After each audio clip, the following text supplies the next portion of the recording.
Bismillah, walhamdulillah, wassalatu wassalam ala rasulillah, wa ala alihi wa sahbihi wa man wala.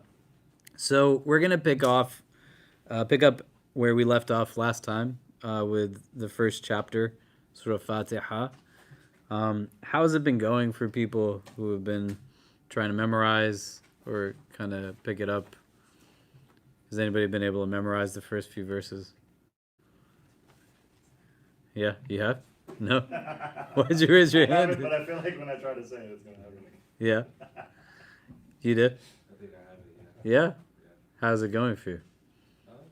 So far, so good. Really? Amazing. Do you want to say it first? We'll try it. Yeah. Let's hear it. Allahu Akbar.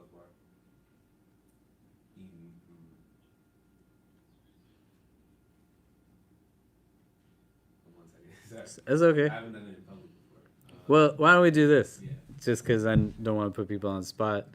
Maybe we could take a quick minute, because I know everyone doesn't know everyone else. If you can turn to the persons next to you, maybe introduce yourself. Talk about how did your Eid go. I know for some of you it was your first Eid. And for some it's one of many Eids you've experienced. And if you feel up for it, maybe you can just talk to the person next to you. And if you're learning Fatiha, just kind of say to them, where you're at on it thus far. And, if you're comfortable saying what you've learned so far, or how that process has been going. And then we'll come back in like a few minutes and get started. Yeah, but go ahead. Okay. So how was Eid for people? How did it go? Yeah? It was nice? Yeah? What did you guys do? Mine was crazy. Yeah. As always. Did I nap on the day? No, I didn't. The Eid nap is... Did you get any nap after Eid? I did not. Yeah. But, one day soon. Yeah. Are you squinting at the board? Luna, you're wearing glasses? You can't see? Oh, there you go. All right, bigger. Oh, that's okay. I wouldn't have bring it. Okay, let's get back. We'll get started. So, how was Eid for people? What did you all do on Eid? Spend time with family? That's nice. Yeah. Yeah, go ahead. I fasted the day before. This is my first time fasting with full fidelity. Nice. And that was my situation. Yeah? What made it nice? I guess the effort to restrain myself from certain things, even not listening to music. I listened to music that day, and then abstaining from impure thoughts, just seeing how those things come in throughout the day, so being extra vigilant and mindful of those things. The experience of not eating, waking up early to eat, it was just a different mode of experience. Amazing. Yeah, and that's one of the ideas, right? In the Quran, we talked about this going into Ramadan. When it talks about fasting, it says, لَعَلَّكُمْ تَتَّقُونَ, so that perhaps you might obtain kind of God consciousness. But the idea isn't that you're just conscious of the thought, but you're conscious of your ability to be conscious of something. Does that make sense? Yeah. Like you see the difference in the two things? I'm not just aware of what I'm eating or not eating, but I'm aware of my capacity to be aware. And I can contrapose that to moments where so much is done mindlessly. I'm just throwing food in my mouth without thinking about it. I'm just saying whatever comes out of my mouth, So the capacity to be aware of your ability to be aware is kind of what the root of that is. Did anybody else fast the day before? Yeah, how was that for people? Yeah? I like when I ask a question and people just kind of smile and nod, but it means nothing. It can mean 5 million different things. Do you know what I mean? It's like when a baby cries, you're like, why is the baby crying? And it's the same thing as an adult. Just smile and nod. Yeah. Why are you smiling and nodding? Yes. I was proud of myself for making it through the day. This is my first summer fast. Yeah. And I was really worried about that. I was going to pass out, but it was actually not that bad. And I fasted the day before, so it was, I guess, easier for me to Nice.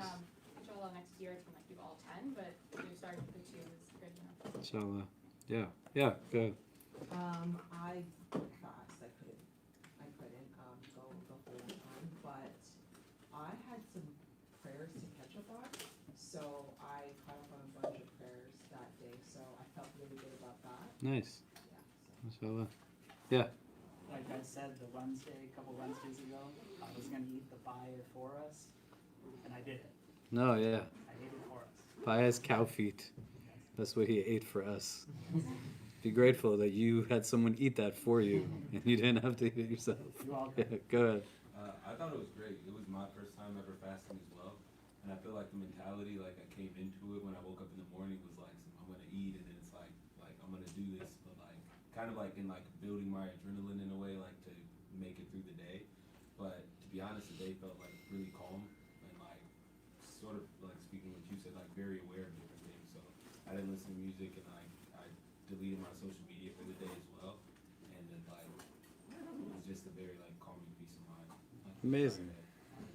Yeah, and what we're also doing, right, is something that we'll talk about as we go through the remainder of this chapter today. We're going to try to get through all of Fatiha today, the first chapter. If you missed like the first few weeks, we have it all recorded. If I seem a little bit kind of like gasping, I don't know why I'm wheezing, but I'm wheezing. So forgive me for that if I'm not talking as fast as I normally do, which might be a blessing for some people. But we're going to get through the whole thing, and you're going to see as a theme in Fatiha that there's a lot that talks about like us as opposed to just individuals when you're kind of reciting the chapter. Anyone else? How did Eid go? Or if you did fast on the day before Eid, it's called the day of Arafah. How was that for you? It can also be difficult, right? It doesn't have to be like super easy. Did anybody do anything super fun on Eid? Yeah. So there are a few people here that hung out with the converts, the conversations group, and I think the conversations were really fruitful. Oh yeah. Where did you guys hang out? Solo's apartment. Oh, you went to Solo's house? Yeah. Yeah, nice. It was really great. Solo's here. There you are. He wasn't invited.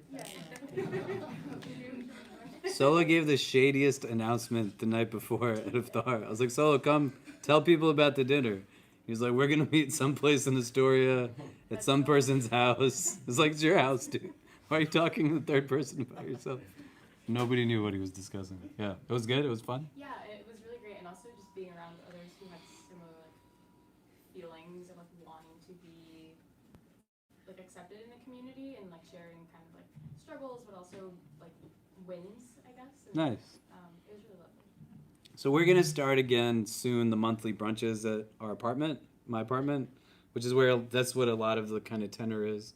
It's potluck, people come together, and it's just a space for people who are exploring Islam to speak with people who are recent converts or people who converted a while ago, as well as people who are kind of family members, friends, etc., of people who are in either of those categories, and kind of jumpstart other programs as well. Any other thoughts on Eid, Arafah fasting before we move into what we're going to discuss tonight? Yeah, no? Great. So we want to get through the remainder of the first chapter just so people can start to really deepen in the memorization part to it, and then we can start getting into the other aspects of the prayer itself. So in the Hanafi school, which is the legal school that we're looking at, the recitation of Fatiha, the first chapter, is not what's an obligation of the prayer. It's not a fard, it's a wajib, it's a necessary act, right? So for those who are just rebuilding a relationship with their faith, people who are new to Islam, there's also a format in just how you can learn the prayer itself and kind of go at a pace that makes sense. So we want to try to get the Fatiha down soon. So if you can really put in some time to memorize it as best as you can, at a pace that makes sense for you.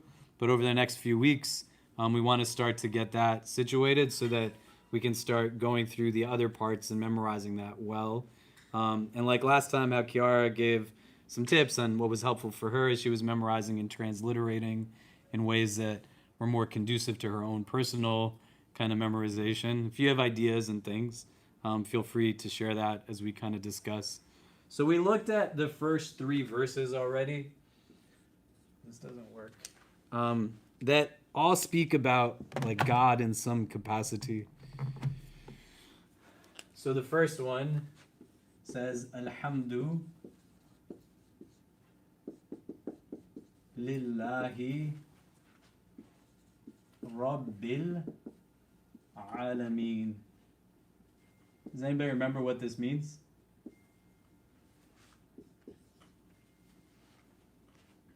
Alhamdulillah, what did that mean?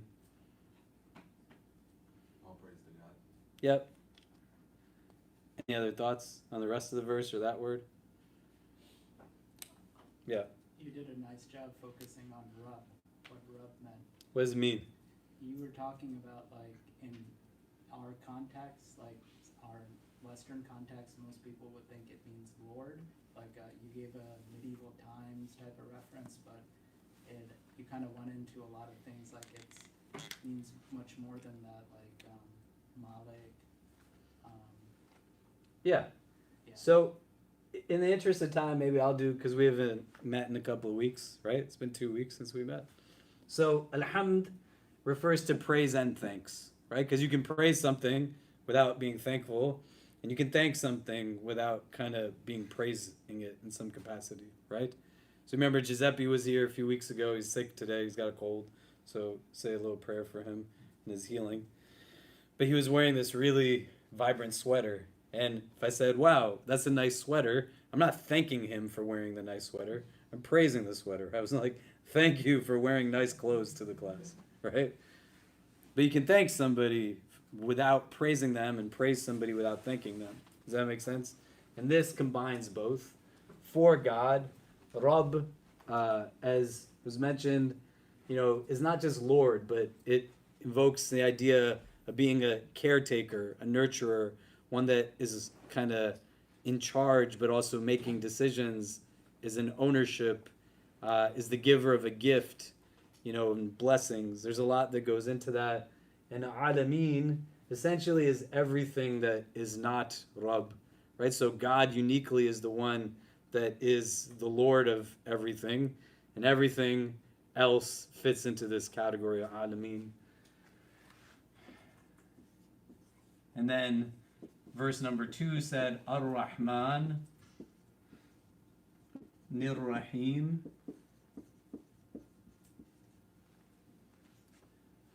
And there's shared roots here. So Rahman is something that means compassionate or merciful, but it's got its own nuance of gentleness, softness, love, mercy. It's not mercy like in a kind of supremacist, anti-black system that sees everything in these kind of frames of justice and mercy in that way, right? Because then you're not thinking about it in terms of its element of love or softness or kindness and gentleness. Rahman fits into form that denotes something that is emphatic qualitatively, right? So if someone said, I'm so exhausted, like exhaustion is me, then you'd say, Ana ta'ban, right? If someone said, you're so lazy, right? That laziness is you, you'd say, Anta kaslan, right? You can hear the same kind of sound, Rahman, kaslan, ta'ban. Does that make sense? And it denotes something that's temporary. Because I can be super exhausted, and I can go to sleep, and then I'm not exhausted anymore. Rahim denotes continuity to it, like it keeps going, right? And both are now there as an introduction.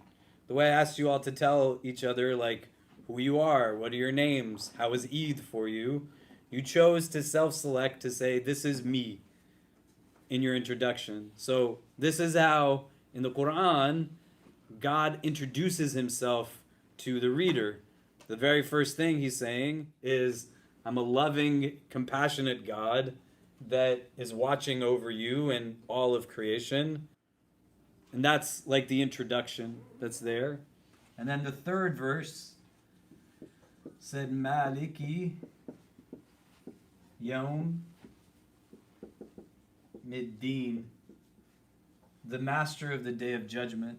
right? And we talked about these three in some detail, so we won't go through it all.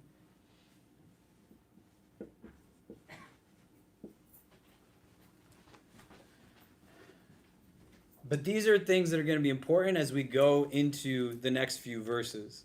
Because the chapter in and of itself has a lot of balance and symmetry to it. And it builds off of the initial verses in the latter part of it. So the next verse, which is a new one that we're looking at, in the 4th verse, it begins, Iyaka na'budu. And the apostrophe is just to indicate the letter Ain, which we haven't gotten to. And when we get to end the class, hopefully somebody did something with the letters that we talked about a month ago. And that says, Wa iyaka nasta'in. Can somebody open the translation and read what that 4th chapter of the 4th verse of the 1st chapter says? In whatever translations you have. Yeah, go ahead. It is you we worship, and upon you we call for help. Great. Does yours say the same thing? You alone we worship. Yeah? And what's the rest of it say? You alone we worship, and you alone we ask for help. Yeah. Great. So, embedded in this is a couple of different things.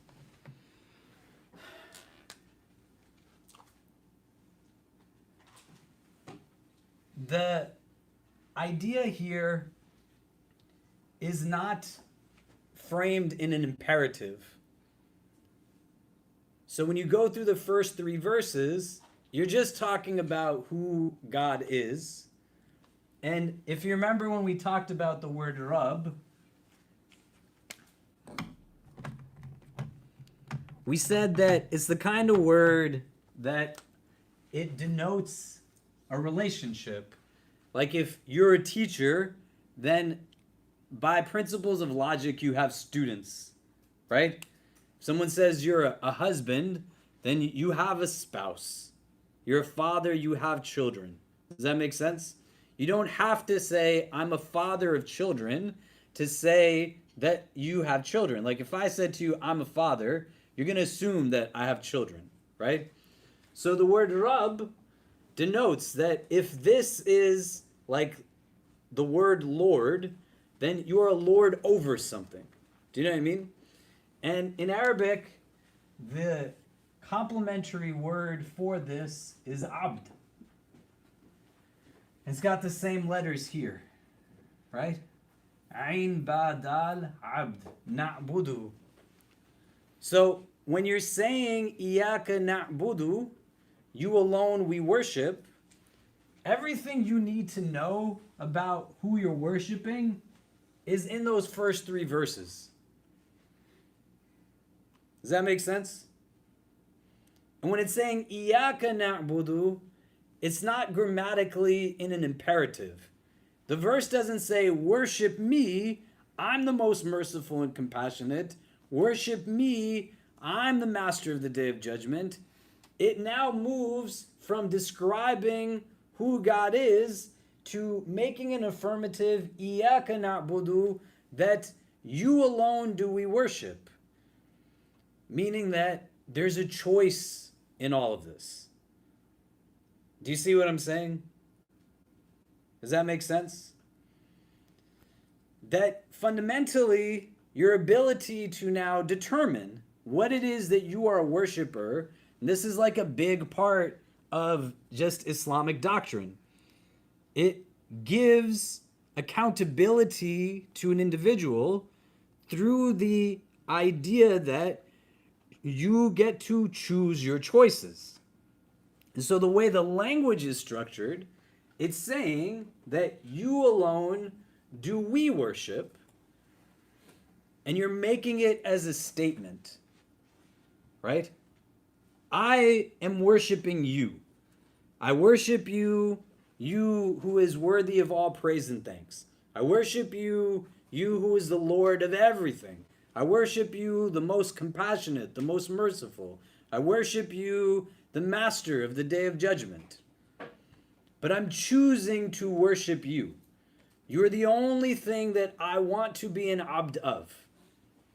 I don't want to be an abd of wealth. I don't want to be an abd of anything in creation. I don't want to be a worshiper of my physical beauty or of materialistic things. I just want to be a worshiper of everything that I know you have helped me to know who you to be. Does that make sense? Now you got to think about this in the frame of that kind of relationship on a human level.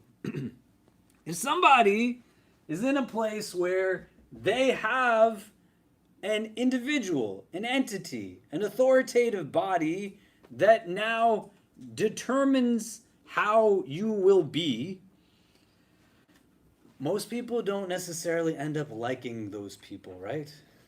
Do you know what I'm saying? So it's not always like the most amazing experience that you have with the principal of a school or elders that tell you what to do or not to do, or engaging in that kind of relationship that has now do's and don'ts and rights and wrongs that are not morally relative. So there's a deep wisdom in being able to understand that when God is introducing himself to you, he's first telling you, like, hey, I'm a God that, like, loves you.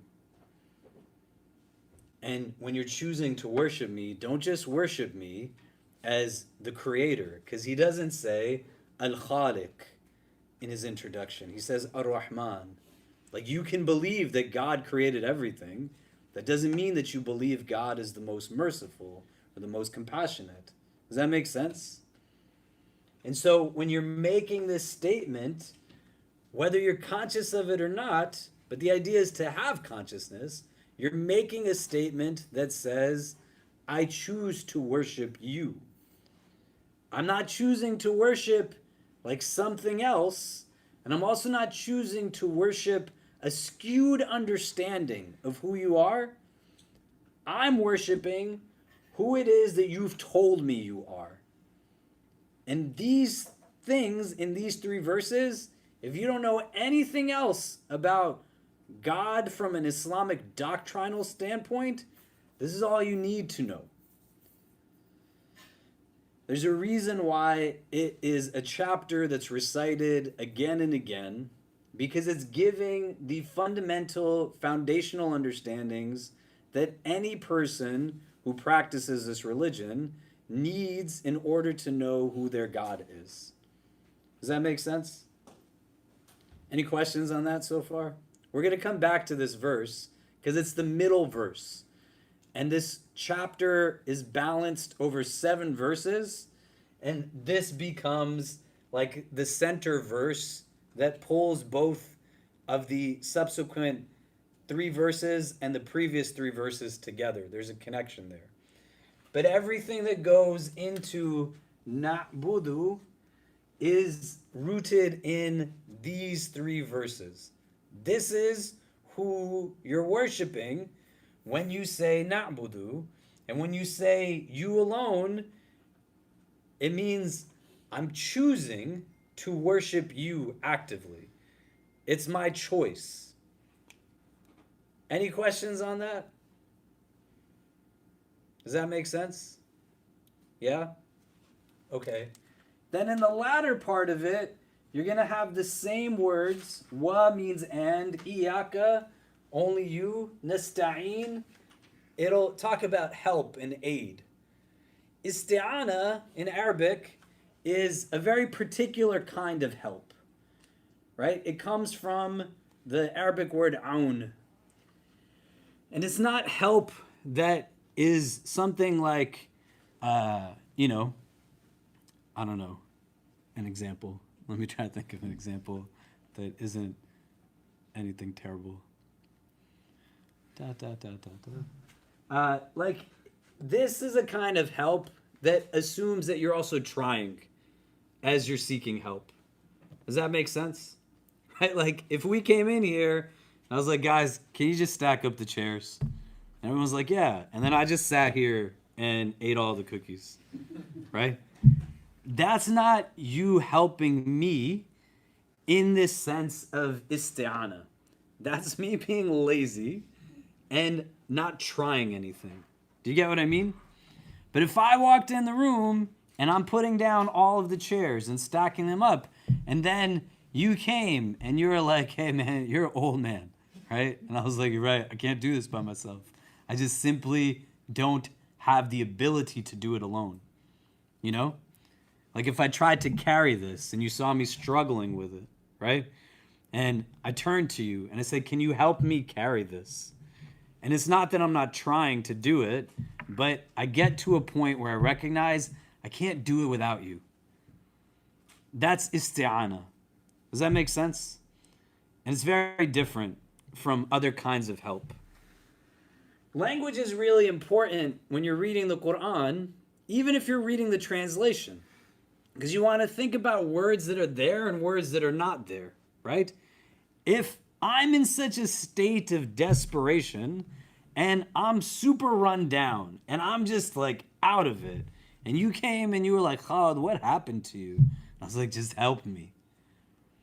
Then you might be able to have consideration in that state where it looks like I've been crying a lot, you know, I'm like lost a ton of weight, I clearly haven't been sleeping, and I was just like, help.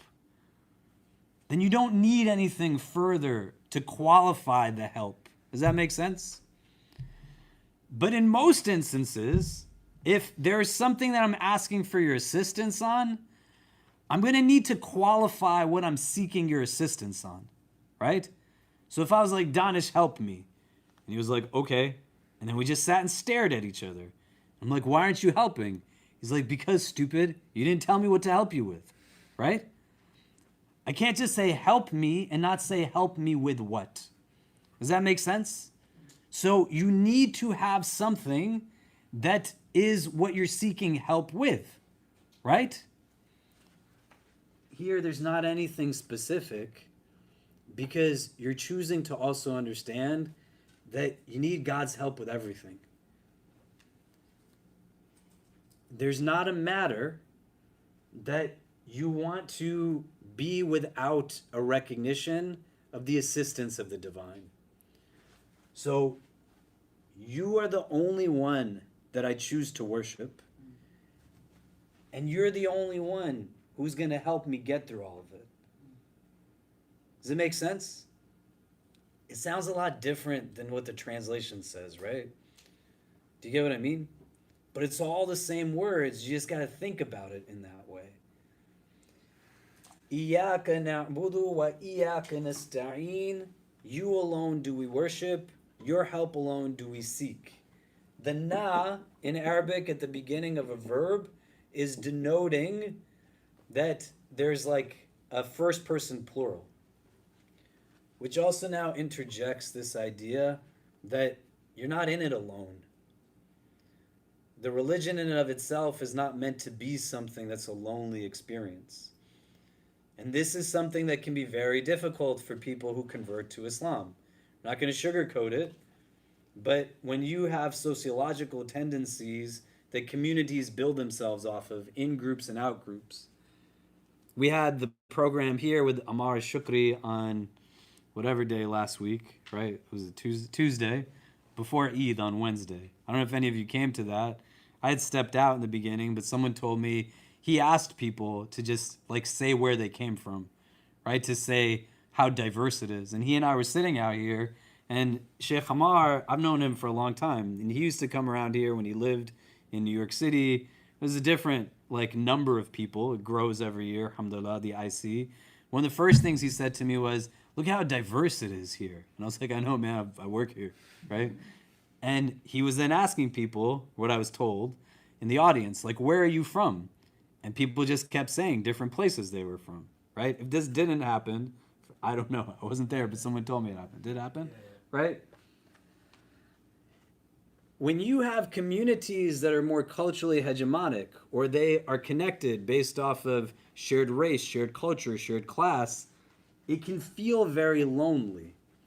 to become Muslim doesn't mean you commit a cultural apostasy, but there is a deep understanding embedded right in the beginning of this that you're not one in this alone, nor should you forget that there's people that are going to be leaning on you too. So in the na'bud and the nasta'een, you're saying we, collectively. And that's a big we that you got to think about. Even if you look in this room, right? Some of you are Muslim, some of you are not. Some of you are from certain parts of the world, some of you from different parts of the world. There's a lot of diversity just here as a microcosm of what a community of God is supposed to be. Because the paradigm of gatherings that are divine, they're based off of principles of inclusivity, not exclusivity. Right? It's not about keeping people out, it's about letting them in. When I used to work at Princeton, for example, wasn't just Princeton because it had students with a certain SAT score and extracurriculars and GPAs, but Princeton was also Princeton because beyond who it let in, also who it kept out. That's how a lot of human gatherings function, right? How could you invite that person to your house? How can you do this? How can you do that? You're going to let your kid marry this person? Why are you in a relationship with this person? Why are you eating with that person? Right? That's how our relationships quite often get kind of determined. Not just about who you let in, but who you keep out. God's gatherings are different from that. Like truly divine gatherings are meant to be accessible by everyone. Why? Because Allah's majesty is not contingent upon who's present in the gathering. And if anything, when you can be with a broader recognition of a God-centric worldview that centers the divine and removes egocentricity, and then see like, hey, we're all in this together. It's a very unique kind of perspective that isn't necessarily echoed in many communal experiences. So it's all embedded in this. I'm choosing to worship you, and I'm choosing to turn to you for assistance. Does it make sense? إِيَّاكَ نَعْبُدُ وَإِيَّاكَ نَسْتَعِينُ.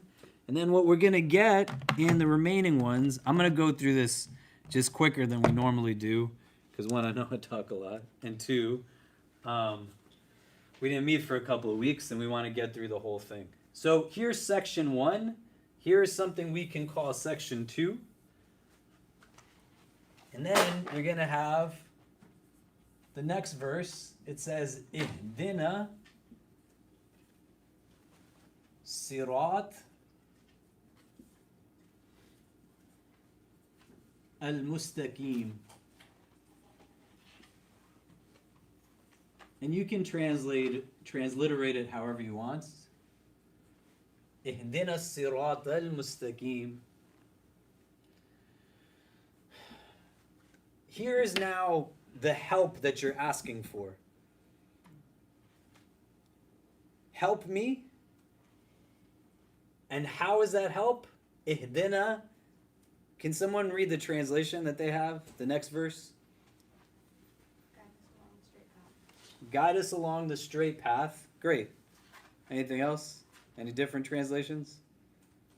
Same things? Yeah. So in Arabic, the word for guidance is hidayah. And the word for gift in Arabic is hadiyah. Right? It's got the same letters. Now you think about this, because it's a Arabian desert that these verses are being revealed in. So, have any of you ever been in a desert before? Yeah. What's that like?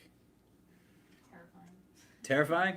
Why? It was dark. It was dark. Oh, great. Good. And then what happens? Then there were like really bright lights in like this little small alcove.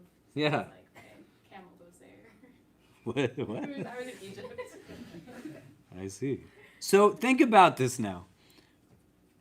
Can you imagine being in that desert with no lights? What would that feel like? Terrifying. Right? Because you don't know where to go. Do you understand? So that's why direction in and of itself is a gift in that way. Does that make sense? So the relationship between guidance and gifts are embedded in this.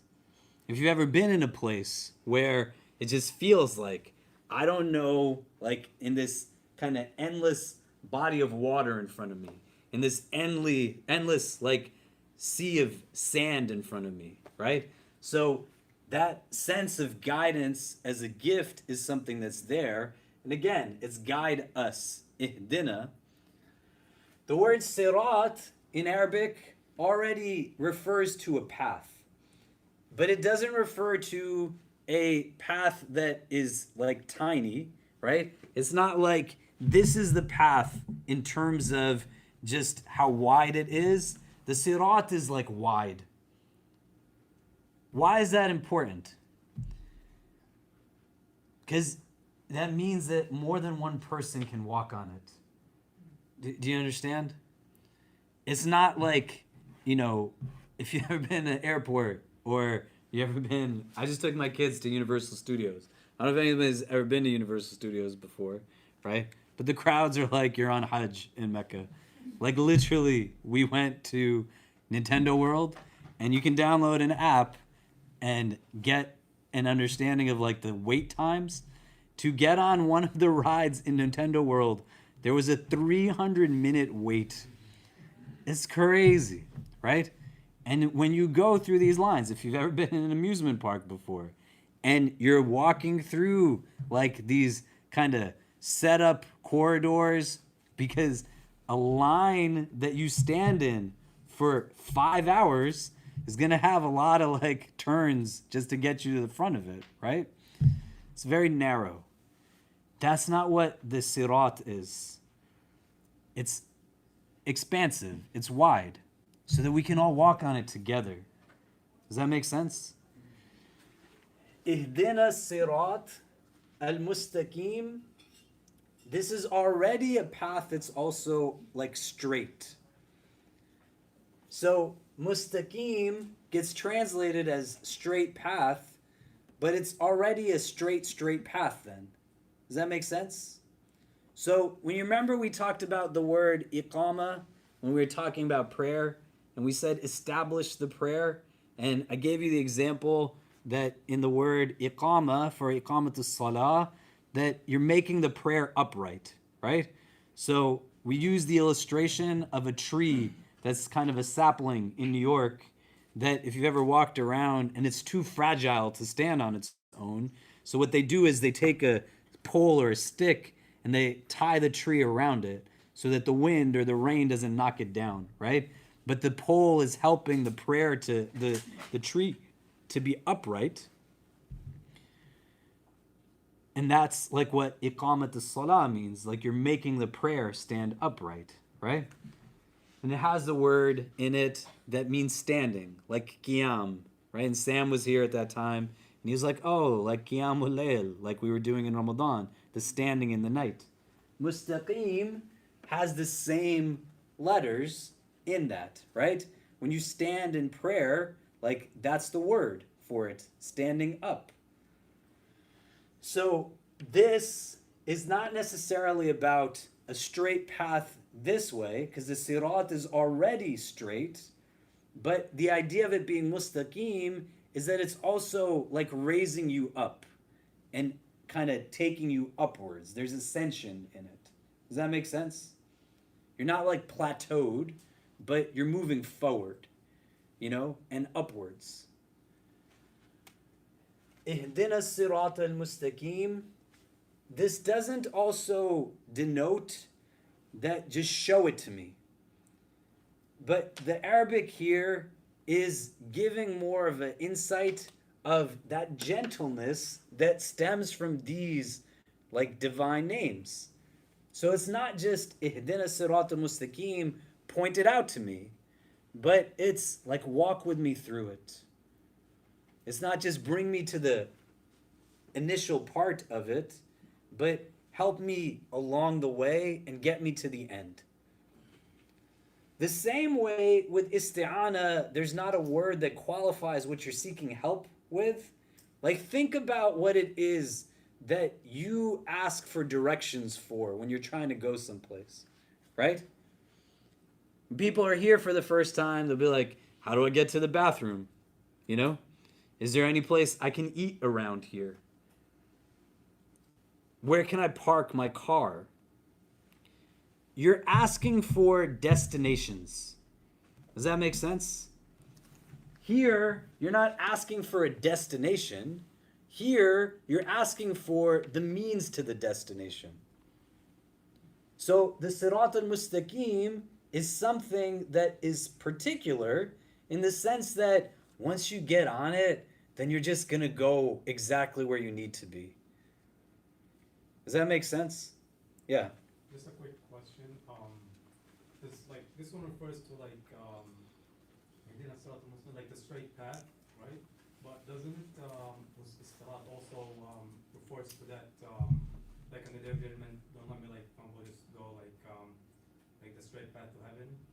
Does it refer to that one or like? It could. So the word like in Arabic for once you go on the day of judgment and your actions are judged, there's a bridge that every person walks across called the Sirat.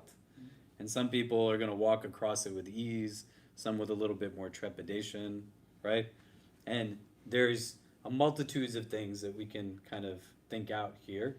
But quite often this is seen also in terms of this kind of existence, like bring me to a place that is going to be qualified by the next two verses a little bit more, what this kind of pathway is. Does that make sense? Yeah. Ihdina sirat al-mustaqim. Here now, in your prayer, you're asking for this again and again and again.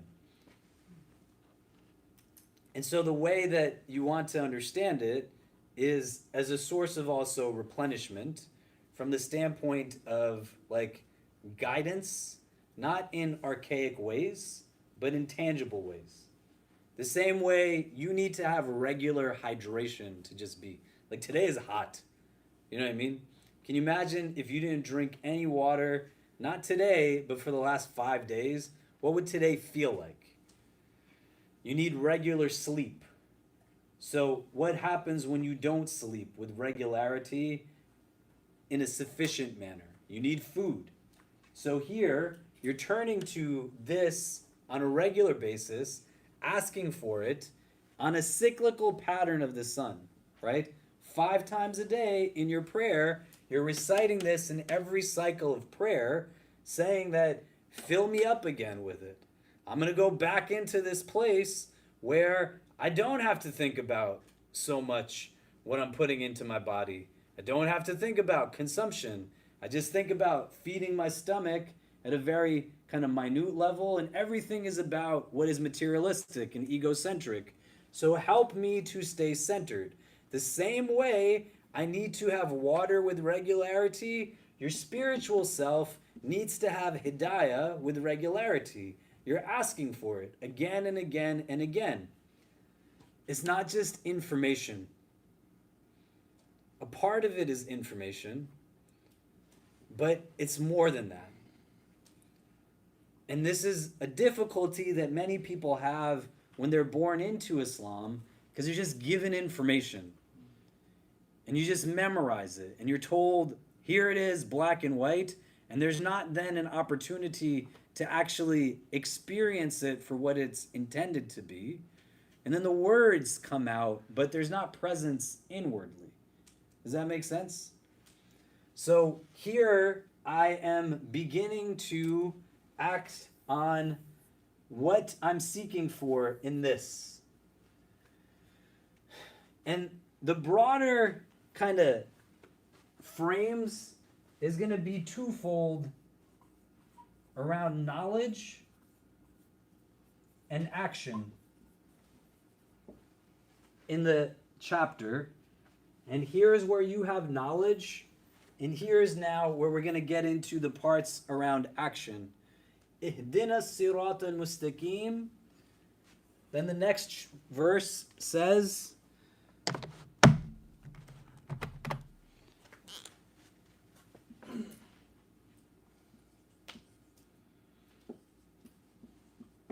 Sirat al-ladhina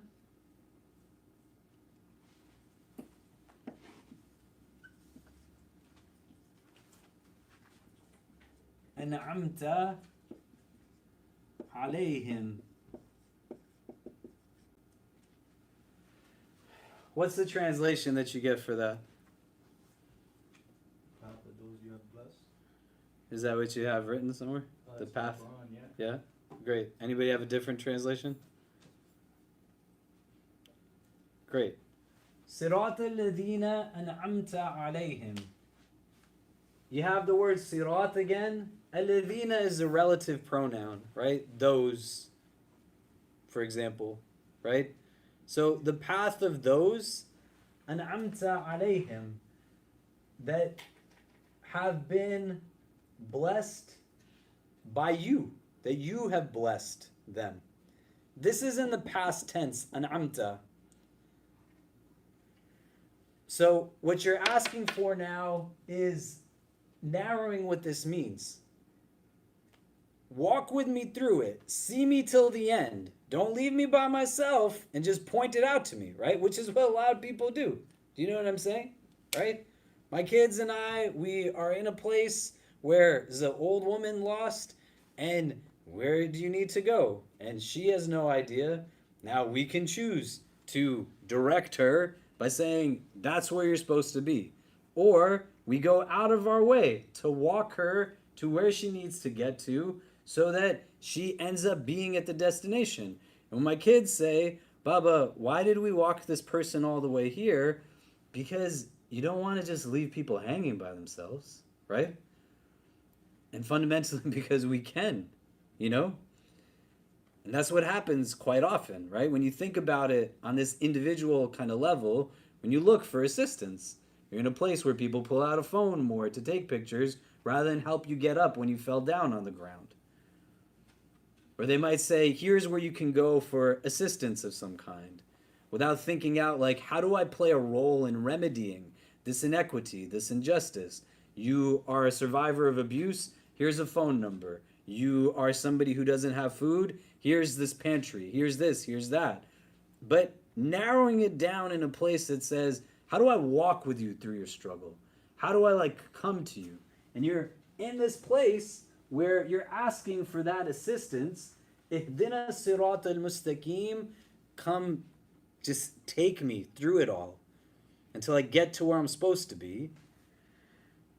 Sirat alladhina anamta alayhim, that path of those who you have already blessed. Meaning like the people who came before me that did it right, I want to be on that same path as them. Those people. The ones who had the receipt of your favor, your ni'mah. And the idea that it's in the past tense gives us this understanding that says that there's already people that I can learn from. The people who did it well, help me to do it the way that they did it well. You don't have to start from scratch. You don't have to be in a place where I have to make sense of it all by myself. There's not a religion that says, even if there's a change in your lineage, because you have now chosen to practice a different faith than other people in your family, it doesn't mean you're cut off from your family members, nor does it mean that you have to do everything on your own. But there's connections in an ancestral sense that doesn't necessitate us having to think that I'm the starting point of everything and I can draw upon those that came before me. Sirat alladhina anamta alayhim, I want to be in this category of people. And we're going to introduce 3 categories of people now that everything in the alameen are going to be broken down into. So you're either in this category, those who they did it right.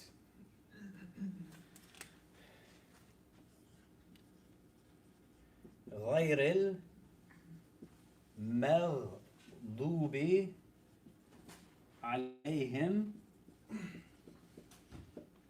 is the next category. Category number 2. What's the translation you have in your book on this? Yeah. Not those you are displeased with. Not those you are displeased with. Anything else? Yeah. Those not of those against who there is anger. Yeah. And that translation is a little bit better because here you have an'amta, which is explicitly mentioning God's favor. There's not a word in here that sounds similar to that, right? So what is removed from here is anything that specifically mentions Allah. غَيْرِ الْمَغْضُوبِ عَلَيْهِمْ, like not those who there is anger upon them.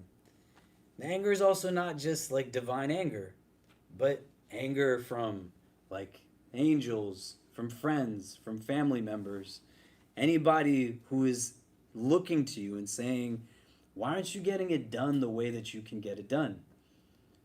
Why did you choose yourself over the rest of us?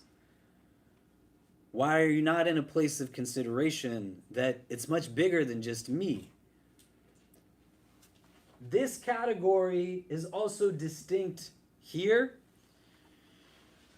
because of this link of knowledge and action.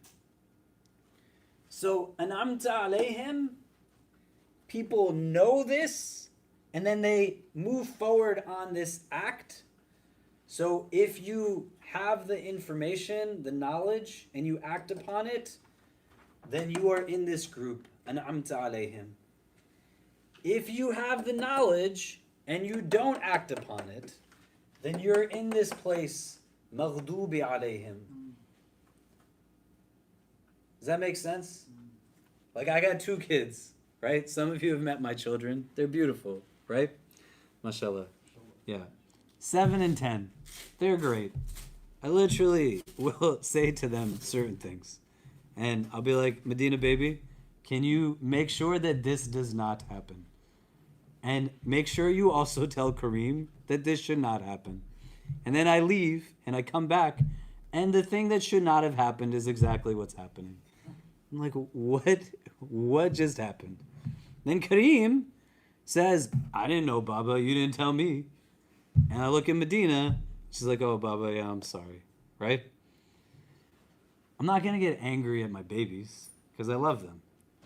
But move now away from my beautiful children to people that you interact with on a daily basis. People who work with you, people who are family members that don't do what they're supposed to, people who you've said to, please, X, Y, or Z, and they still act contrary to it. You gave somebody something of yours to look after. You let them borrow something. They didn't use it the way you wanted them to use it. You have somebody who you express to them that this is not something that can happen, or this is something that must happen, and it doesn't happen. And when they don't do what it is that you've explicitly asked them to do or not to do, don't you get angry at them? Like, how come you didn't do this? How come you didn't do that? Why did you do this? Why did you do that? We talked about this. What do you mean that you still went ahead and did it? They knew it, but they didn't do what they were supposed to do with it. Despite knowing, they still decided to do something differently. Does that make sense? That's what this second group of people is. غَيْرِ الْمَغْضُوبِ عَلَيْهِمْ. And then the last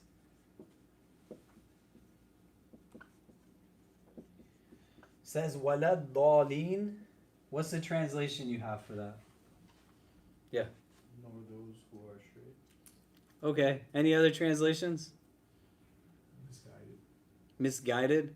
Yeah. The translations aren't so good, right? وَلَا الضَّالِينَ are just people who are lost. These are people who act and don't have knowledge. Like, they're doing things without knowing, like, what they're doing. There's no base to it.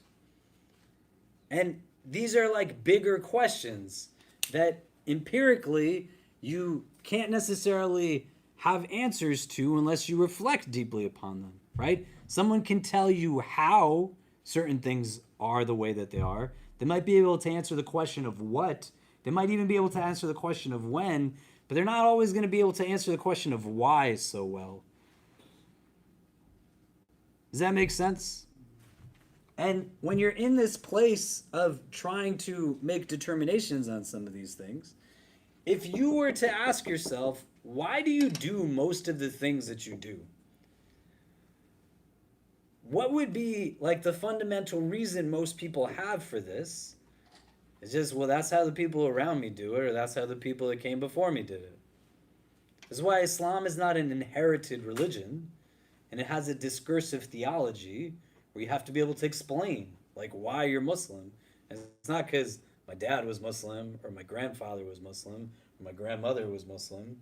But walad dalin is people who essentially, they're just in this place of kind of, they're lost, right? They're acting without knowledge. Does that make sense? And these three frames here are what's rooted in this, right? So these are people who they know that Allah is who He tells you He is, and then they do something with that. These are people who they know it, but they still don't do anything with it. And then these are people who they don't know it, and they're in this place of still trying to like do their best. And what this chapter is telling us is all of this, alameen, is going to, on a human level, fit into one of these three groupings of people. Does that make sense? And when you're choosing, إِيَّاكَ نَعْبُدُ وَإِيَّاكَ نَسْتَعِينُ, you're fundamentally saying, I want to be in a place where I fit into box number one, right? And it's not easy. That's why there's a repetitive kind of nature to it, because there's so many things that are competing for control of your psyche, for control of your emotions, for control of who you are in your entirety, that you need to buy this, you need to eat this, you need to do this, you need to do that. The beauty of it is, in this religion, when you can understand, like, God is the most merciful, the idea isn't that your pursuit is perfection. The idea is just you're just going to try your best. There's going to be a lot of things that people do differently because the sirat is expansive. So it means that everybody that's walking on it is not going to look exactly the same. People's struggles are going to be different. How they relate to religion is going to be different. There's going to be some people who they have challenges with certain things that other people find ease with. There's going to be some people who have ease with certain things that other people find challenges with. There's going to be some things that are going to be very just amazing as an experience. There's going to be some things that are going to be very hard, and some things that fundamentally are just beyond comprehension in some capacity. But you got to just keep going back to these kind of points, right? And if anybody tells you, well, how do you know? Well, it's because that's what Allah says. He tells you who He exactly is right in the beginning. And He helps you to understand that, hey, there's going to be something like bigger than this that comes in store. So don't just be in a place where this world is the sole pursuit. Muslims read this chapter at a minimum 17 times a day. And the notion is that you keep coming back to it, not just rotely, but there's going to be meaning that stems from it that's applicable as you continue to have your own growth forward in your life. Do you see what I mean? Does that make sense? Okay. What I want us to do, because I know we just did a lot, is to take a pause. You can turn to the person next to you. What are you taking away so far from this? What's kind of sticking out to you? And we can kind of talk for a bit, and then we'll come back and discuss. But go ahead. Okay, so what are some of the things that are sticking out for people? What are you taking away so far? What sticks out to you. Yeah. The kind of fourth verse, I guess, the one in the middle. I like that you were kind of explaining it as the consciousness of choice and choosing who we worship and choosing what we choose to be our knowledge and what we choose to do. And the past few weeks we've been talking a lot about intention. So it's kind of special to me that it's like right dead center in Al-Fatiha with all of this stuff that we've been talking about and setting intention in prayer and setting intention before fasting and all the things that us as Muslims do. Like it's interesting that it's just reiterates the importance of consciousness in our choices and our intentions. Yeah, amazing. And if you only had to do it once and then that sufficed, that's it. But the idea is that some days it's going to be a little harder to hold on to. Some days it's going to be a little easier. That's okay, right? It's just part of the process. But you're kind of affirming the idea. That's what you want to see it as. As you're reading these words, you're seeing them in a very affirmative kind of voice, you know? The way that you're in this place where if you've ever played sports, it's not a great analogy, but so much of it is a mental exercise, right? People who really succeed are the ones who are not just physically talented. You need physical talent, but you also be able to be in a place where you're mentally like on top of things, right? And how does that come into existence? You know, people build that focus through self-talk. And that's why we're doing this in the way that we're doing it. This is what I said in the very first class, right? Like if I was talking to in a language that none of you spoke, then like you wouldn't be able to maintain focus, right? This is under the category of khushu' that we were talking about, having like presence and focus in your prayer. You want to know what it is. And even if you don't know the words by word, because you can memorize the translation, it doesn't mean that it means something to you. You know what I mean? Right? So you want to like think and reflect, like, what does this mean? What does it mean that I get to choose what I'm actually a worshiper of? What does it mean that I'm actually in a place where I'm choosing what I rely on for assistance? Do you know? And on the other end of this is the paradox to decision making, that when you don't choose, you've still made a choice. Like you're still worshiping something right now, whether you want to admit to it or not. There's something that you are a worshiper of. And there's things that you turn to for assistance. Some of those things might be helpful, but some of those things also just give complacency and not contentment. Do you know what I mean? What else? What else are we taking away from this? Yeah. To that point, we're talking about how I once read these commentators who talked about how Al-Fatiha is sort of like the Quran in a nutshell, because it gives you the qualities of God and your relationship to God, and then our role and place in the world vis-a-vis the place of other people. And we were talking about how it's so grounding in part because most of us don't have the time to like read the Quran every single day. So when you need that little boost or that little foundation to be like very firm for you, having that ability to just like repeat to yourself, okay, this is what I'm grounding myself in. It just gives you that nutshell that really walks you through everything that really Islam is in a nutshell. And like inshallah, you also make the time to engage with the rest of it.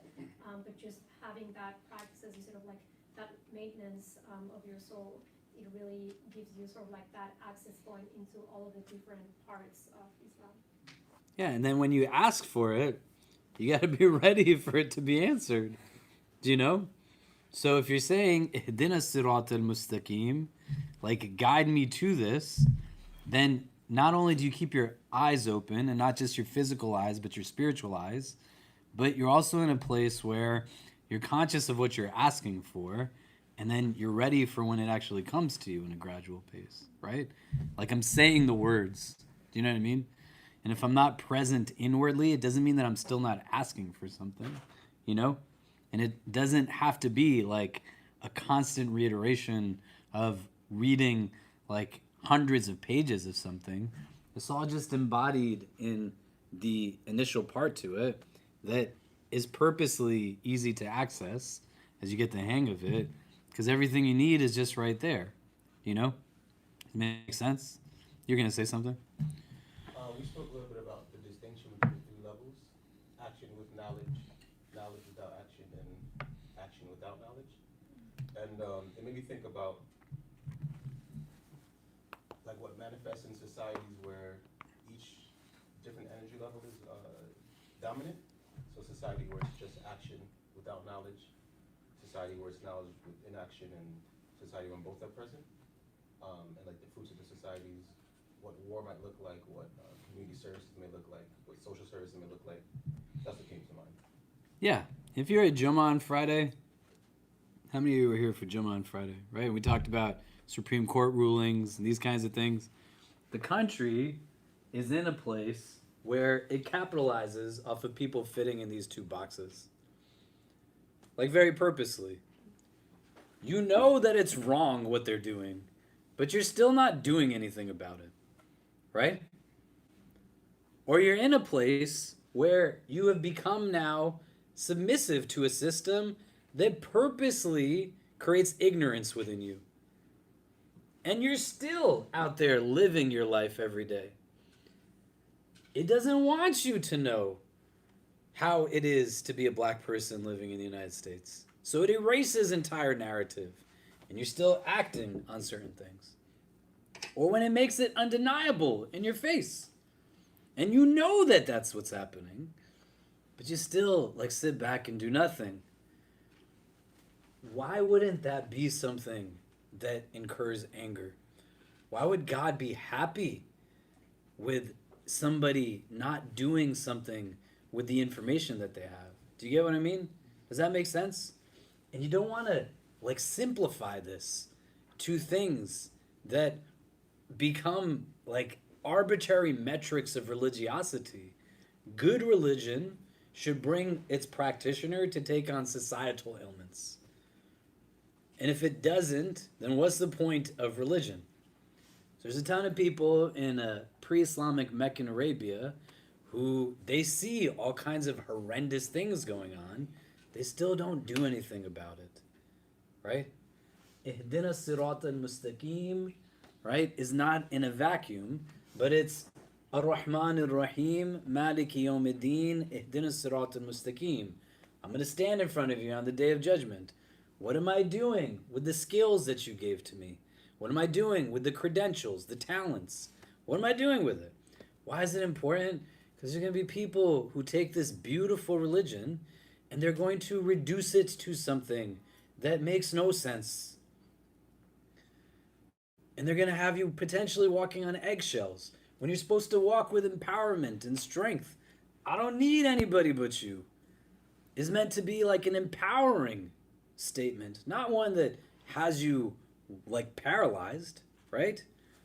And you want to think about it in tangible, practical ways, because there's a lot of people who we know that they take what they know and they act upon what they know. And there's a bunch of people who they know it's wrong, and they still allow for certain things to perpetuate. And then there's a bunch of people who they just don't know anything. They've not been privy to certain information. Erasure of narratives, right? The victors are the ones that get to tell you what history is. Do you see what I'm saying? This can't just be about ritual and practice. It's not just about memorization of a verse. That's not what knowledge is, right? Do you see what I mean? Does that make sense? And so on Friday, that's what we were talking about, right? I was talking about the affirmative action like decision. And what does that mean? And what does it mean to us, right? And it all fits into this. Do you get what I'm saying? And why would I want to be in the group that decided to do this? You know? Or why would I want to be in the group that's heedless of it? Do you get what I'm saying? Does that make sense? That's what you're asking for when you're making this dua, this prayer, right? Don't let me be like that. Let me be like the people who they just did what was right because it was the right thing to do. You know? Does that make sense? Other takeaways before we pause? Yeah. Speaking about the last thing you mentioned the blessing in reciting Fatiha for a minimum of 17 times a day is you get to recite Ihdina Sirat al-Mustaqim is a dua you make for yourself 17 times in a day. And it's something to always look forward to, and it's also something that you should say sincerely because it's for your own sake, right? It's for your own good. So I think that's just something, that's a blessing that it's mandatory for us to say a dua for ourselves 17 times in a day. Yeah, right? God's telling you it's okay for you to love yourself. It's okay for you to pray for yourself. It's okay for you to pray for others, included within that, but you can make dua for you. Does that make sense? Right? What are you going to say? I had a technical question. So I have three. Yom Din. So Yom Day, Din, Day of Judgment. But I also thought Din meant religion or faith. So is there like a difference between? Deen can mean, it's like how words can mean various things, right? Right. Like I could live in a house or I could house people, right? You know, you can utilize terms in different ways. The base of this is essentially an idea that is evoking foundational theologies in Islam. So Meccan society doesn't believe in an afterlife. And this is one of the theologies that are distinct from Islamic doctrine and a Meccan doctrine. And this is what makes religions different from each other, is the theologies are different. So it's a very pure monotheism, Islam, that says the only one worthy of praise and thanks is one God.